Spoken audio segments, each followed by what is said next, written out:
बच्चों, तो स्वागत है आपका हमारे YouTube चैनल आरबी क्लासेस में। मैं हूं आपका दोस्त रोहित बिसेन। तो बच्चों, आज हम डिस्कस करने वाले हैं 10th क्लास का इंपॉर्टेंट चैप्टर जिसका नाम है ग्रेविटेशन। तो चलिए शुरू करते बिना किसी देरी के।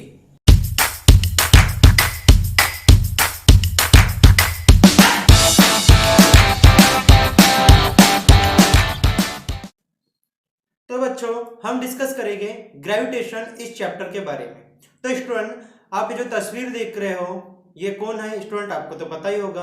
तो ये है हमारे सर आइजैक न्यूटन, ठीक है। तो स्टूडेंट, इनका नाम क्या है? Sir Isaac Newton. इन्होंने ग्रेविटेशन, ग्रेविटी, जितनी भी सारी चीजें फिजिक्स की सारी चीजें, मतलब बहुत सारे कंसेप्ट है इनने दिया है, ठीक है। इनका नाम है सर आइजैक न्यूटन। तो एक समय की बात थी, सर आइजैक न्यूटन ये एप्पल के पेड़ के नीचे बैठे हुए थे।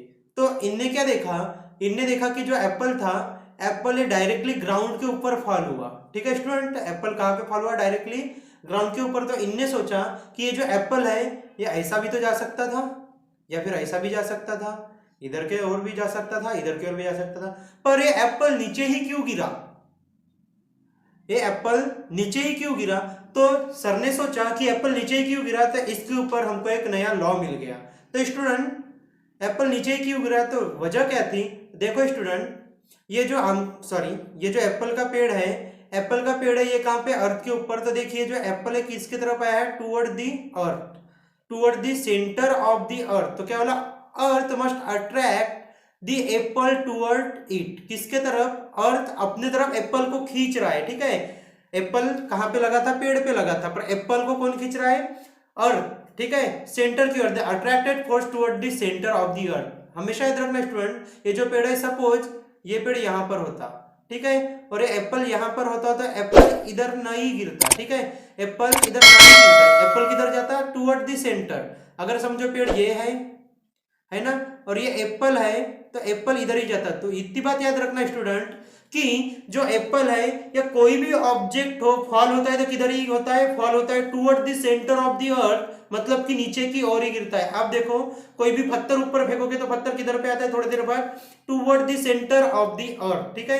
तो एक बात याद रखना स्टूडेंट, जो एप्पल था, एप्पल किधर गिर रहा था? Toward the centre of the अर्थ। कोई भी ऑब्जेक्ट हो इस यूनिवर्स में कोई भी ऑब्जेक्ट हो, ये किसकी तरफ अट्रैक्ट होता है? ये अट्रैक्ट होता है toward the centre of the earth. Earth के सेंटर की तरफ ये ऑब्जेक्ट अट्रैक्ट होता है, जैसे कि एप्पल अट्रैक्ट हुआ था। तो इतनी बात याद रखना स्टूडेंट, जो एप्पल था अर्थ पर क्यों गिरा? अर्थ के ग्राउंड सरफेस पर क्यों गिरा? क्योंकि इसको जाना किधर था? Toward the centre of the earth, ठीक है। तो इसी तरह से हमारे सर आइजैक न्यूटन ने ग्रेविटी का रिसर्च किया था। तो देखिएगा स्टूडेंट, क्या है ग्रेविटेशन। इस चैप्टर को पढ़ने के पहले हमको ये बात क्लियर होना कि ग्रेविटी क्या है और ग्रेविटेशन क्या है। ग्रेविटी क्या है और ग्रेविटेशन क्या है? तो स्टूडेंट, हम पहले देखेंगे ग्रेविटेशन। तो ग्रेविटेशन क्या है student? It is a force applied between the two object. अगर किसी दो ऑब्जेक्ट के बीच में अगर फोर्स लग रहा है, देखो ये फोर्स लग रहा है, ये इसके तरफ, ये इसके तरफ, एक दूसरे की तरफ जब फोर्स लगा रहे हैं, कोई भी दो ऑब्जेक्ट एक दूसरे की तरफ फोर्स लगाएंगे, तब हम उसको क्या बोलेंगे? ग्रेविटेशन, ठीक है। बट जब कोई it is a force attracted to our body and the object, ठीक है, सॉरी ये ऑब्जेक्ट नहीं था, ठीक है, ये है अर्थ, ठीक है स्टूडेंट। इतनी बात याद रखना कि it is a force attracted toward body and earth. Earth और बॉडी, अर्थ तो ये बॉडी हो गई आपकी, ये बॉडी है और ये अर्थ है। अगर बॉडी और अर्थ के बीच में अगर फोर्स लग रहा है तो उसको हम ग्रेविटी बोलेंगे, और दो बॉडी के बीच में ही फोर्स लगेगा या दो ऑब्जेक्ट के बीच में ही फोर्स लगेगा तो हम उसको क्या बोलेंगे? ग्रेविटेशन। इतनी बात समझी स्टूडेंट कि अगर ग्रेविटेशन क्या है कि जब दो ऑब्जेक्ट के बीच में फोर्स लग रहा है तो हम उसको क्या बोलेंगे? ग्रेविटेशन। और बॉडी और अर्थ के बीच में अगर फोर्स लग रहा है, ऑब्जेक्ट और अर्थ के बीच में फोर्स लग रहा है, तो हम उसको क्या बोलेंगे? ग्रेविटेशन। ये बहुत इंपॉर्टेंट कंसेप्ट है स्टूडेंट, ये हर चीज क्लियर नहीं हो पाएगी, ठीक है, हर चीज क्लियर कोई नहीं कर पाएगा, बट यहाँ पर आपको ये सारी चीजें क्लियर हो गई है कि ग्रेविटेशन क्या है। ग्रेविटेशन है कि दो ऑब्जेक्ट के बीच में जब फोर्स लगेगा हम उसको ग्रेविटेशन बोलेंगे। और ग्रेविटी क्या है? जब ऑब्जेक्ट और अर्थ के बीच में, ठीक है, बॉडी या अर्थ के बीच में फोर्स लगेगा तो हम उसको क्या बोलेंगे? ग्रेविटी बोलेंगे। इतनी बात याद रखना स्टूडेंट। नेक्स्ट है सेंट्रीपेटल फोर्स। जो कि बहुत इंपॉर्टेंट कंसेप्ट है। तो सेंट्रीपेटल फोर्स की डेफिनेशन ये बोर्ड एग्जामिनेशन में पूछता है स्टूडेंट, तो इतनी बात याद रखना। अ force act on any object moving along a circle, a force act on object moving along a circle. देखो ये सर्कल है, ठीक है, सर्कल के आसपास ये ऑब्जेक्ट घूम रहा है, ठीक है, ये जो ऑब्जेक्ट सर्कल के आसपास घूम रहा है, it is directed toward the centre of the circle, circle के सेंटर के ओर डायरेक्टेड रहेगा। जैसे कि जो एप्पल गिर रहा था पेड़ से नीचे, तो किधर पे आ रहा था, ऑन द ग्राउंड, ग्राउंड के ऊपर आ रहा था, पर उसको जाना कहां पे था, सेंटर की तरफ, ठीक है स्टूडेंट। इतनी बात याद रखना कि देखो ये जो अर्थ है, ये सपोज अर्थ है और ये पेड़ है, ठीक है, तो यहां से जो एप्पल गिरा ये कहां पे, यहां पे आया, तो इसको जाना किधर पे था, toward the centre of the अर्थ। और जब अगर कोई चीज सेंटर ऑफ द अर्थ या सेंटर ऑफ द सर्कल की तरफ टुवर्ड्स हो, तो हम उसको क्या बोलते हैं, सेंट्रीपेटल फोर्स। तो इतनी बात याद रखना student, a force act on body और object moving along a circle. कोई सर्कुलर पाथ में अगर ऑब्जेक्ट घूम रहा है, सर्कुलर पाथ में कोई भी ऑब्जेक्ट घूम रहा है, तो जो उसकी डायरेक्शन है टुवर्ड्स किधर रहेगी, उसको जाना किधर पे, toward the centre of the circle. उसकी फोर्स किधर लगेगी, उसकी फोर्स लगेगी किधर, centre of the circle.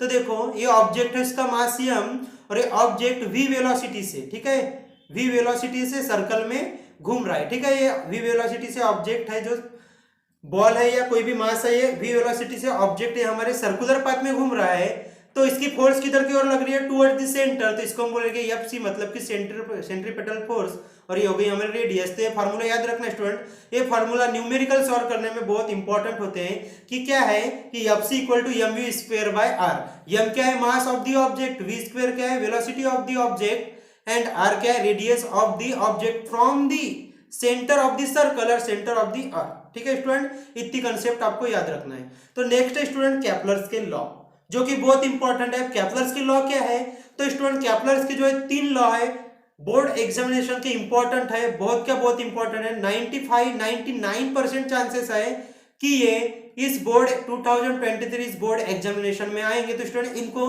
Conceptually और बहुत अच्छे तरीके से आपको याद कर लेना है, मैं बोलूंगा कि इसको रट लेना है, पूरा समझ लेना है। तो क्या है स्टूडेंट, कैप्लर के law, he state that 3 describing planetary motion, ठीक है, कैप्लर के लॉ क्या करते हैं कि जो प्लैनेट है, ये जो ऑर्बिट है, ऑर्बिट में प्लैनेट घूम रहे हैं, तो इनके प्लैनेटरी मोशन कौन बता रहा है, आपका कैप्लर्स लॉ। तो कितने लॉ है, total 3 law, Kepler first law, Kepler second law, Kepler third law, ठीक है स्टूडेंट। तो 1 बाय 1 डिस्कस करेंगे कैप्लर के लॉ। तो उसके पहले स्टूडेंट हमको इतनी बातें पता होना कि ये जो ऑर्बिट होती है, ऑर्बिट ये सर्कुलर नहीं होती है, ये ऑर्बिट कैसी होती है, इलिप्स, ठीक है, इलिप्टिकल पाथ होता है। तो ये इलिप्टिकल पाथ है, इलिप्टिकल पाथ में स्टूडेंट 2 फोकस होते हैं, ठीक है, 1 2, 2 फोकस है। अगर फोकस है तो स्टूडेंट क्या होगा, ये सिंगल, ठीक है, और अगर फोकाई बोला है, अगर ये फोकाई बोला है तो क्या हो गया, डबल, ठीक है, 2, ठीक है, इतनी बात याद रखने हैं, 2, ठीक है। तो स्टूडेंट क्या होता है कि इलिप्टिकल पाथ है, हमारे पास 2 फोकस होते हैं, वहां से सन 2 फोकाई में से किसी भी एक फोकाई के ऊपर हमारा क्या प्रेजेंट होता है, हमारा सन प्रेजेंट होता है।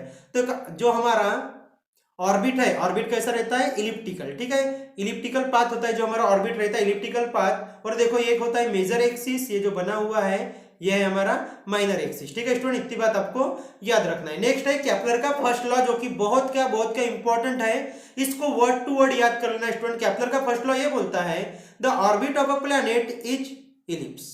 ऑर्बिट ऑफ अ प्लैनेट कैसी है, ये ऑर्बिट है कैसी है हमारी, ये ऑर्बिट कैसी है स्टूडेंट, ये हमारी ऑर्बिट है इलिप्स, ठीक है, with the sun at one of the foci. तो सन कहां पे रहेगा, हमारे एक फोकाई पे, हमारा एक फोकाई था और यहाँ पे एक फोकाई था, बट सन कहां रहेगा, सन तो एक ही है ना स्टूडेंट, तो सन एक ही फोकाई पर रहेगा।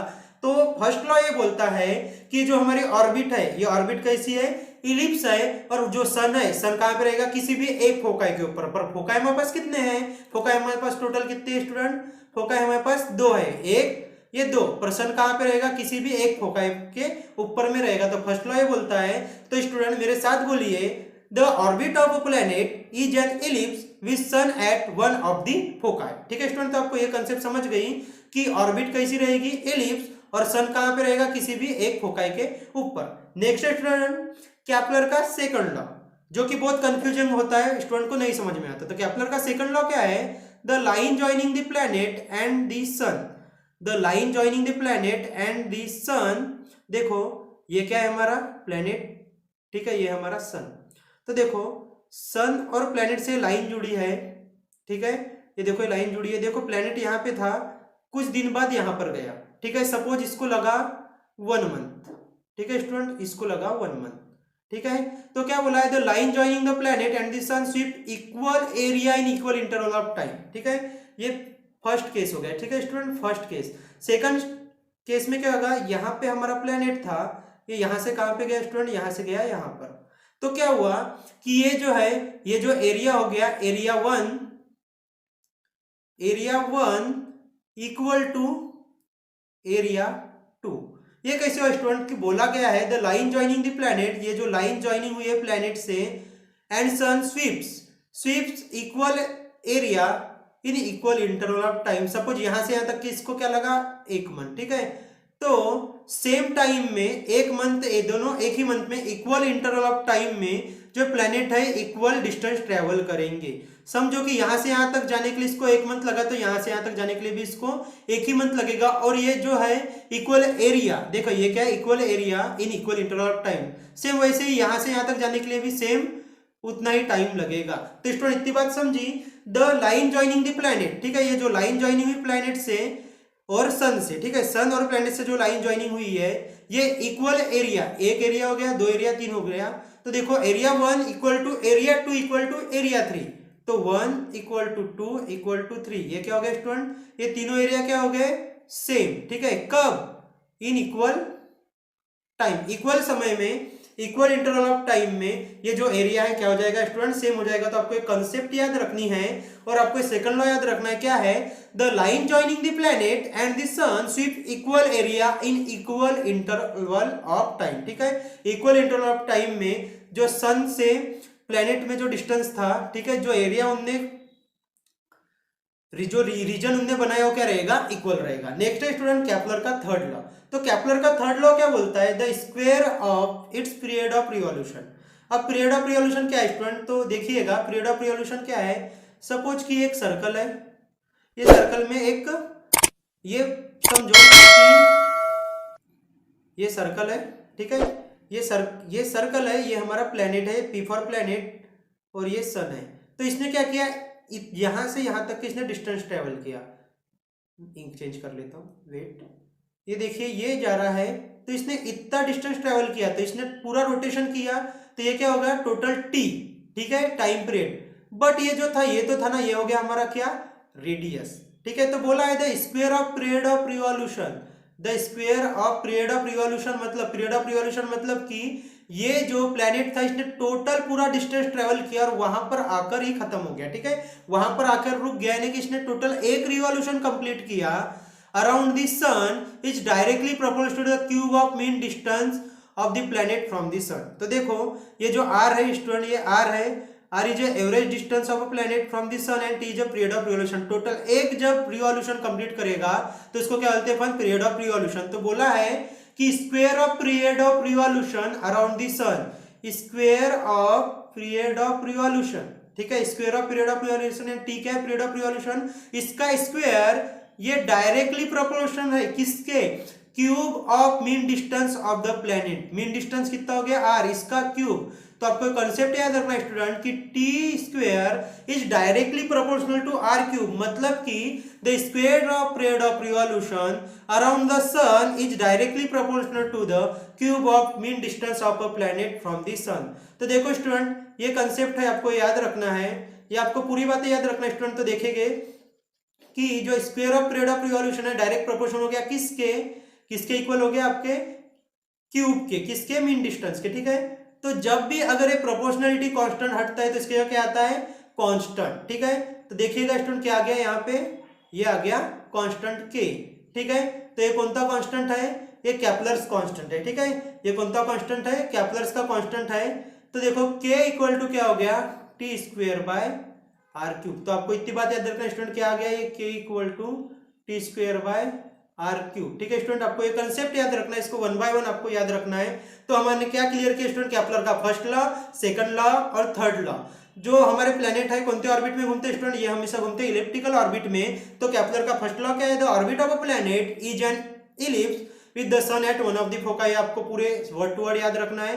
देखो एक इस पे क्या है हमारा सन और दूसरे इस पे कुछ नहीं है और प्लेनेट हमारे ऑर्बिट में घूम रहे हैं। नेक्स्ट है कि इक्वल इंटरवल में इक्वल एरिया ये कवर करेंगे। नेक्स्ट है केपलर का थर्ड लॉ क्या बोला है कि square of period of revolution, square of period of revolution, जो square of period of revolution है डायरेक्टली प्रोपोर्शनल है किसके, क्यूब ऑफ मीन डिस्टेंस दिम। ठीक है उनके। तो बच्चों चैनल को सब्सक्राइब कीजिए, वीडियो को लाइक कीजिए, शेयर कीजिए। तो मिलते हैं नेक्स्ट वीडियो में नेक्स्ट टॉपिक के साथ। तब तक के लिए वीडियो देखते रहिए। धन्यवाद।